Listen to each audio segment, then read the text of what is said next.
নমস্কার বন্ধুরা, সামনেই আসতে চলেছে মা বিপত্তারিণীর পুজো। আজকে আমরা জানব মা বিপত্তারিণীর পুজো সম্পর্কে।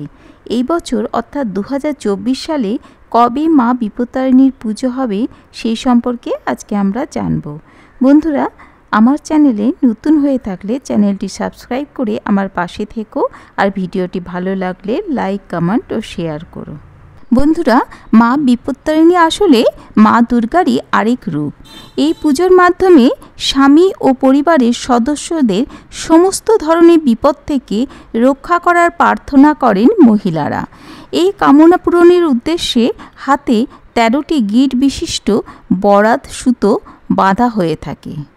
মা বিপত্তারিণীর পুজো হলো অত্যন্ত গুরুত্বপূর্ণ একটি পুজো।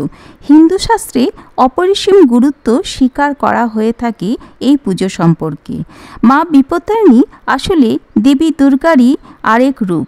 শাস্ত্রমতে দুর্গার 108টি অবতারের মধ্যে অন্যতম হলেন দেবী সংকটনাশিনী। তার একটি রূপ হলেন মা বিপত্তারিণী।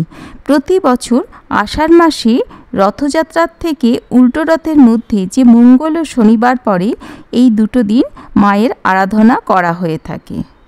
অর্থাৎ মঙ্গলবার ও শনিবার এই দুটো দিনই মায়ের ব্রত পালিত হয়। চলতি বছর অর্থাৎ 2024 সালে জুলাই মাসে 9 তারিখ মঙ্গলবার ও 13 তারিখ শনিবার এই দুটো দিনই মা বিপত্তারিণী ব্রত পালিত হবে। সমস্ত রকমের বাধা বিপত্তি ও বিপদ থেকে সন্তান ও পরিবারের সকলকে রক্ষা করার জন্য এই পুজো করা হয়। বিপত্তারিণী পুজোর বিশেষ কিছু নিয়ম রয়েছে, তবে না জেনে বা ভুল নিয়মে মা বিপত্তারিণী পুজো করবেন না, তা না হলে চরম বিপদ দেখা দিতে পারে। বিপত্তারিণী পুজো করলে শুধুমাত্র বিপদ কাটিয়ে ওঠা যায় তা নয়, বরং অর্থ সংকট থেকেও মুক্তি পাওয়া যায়।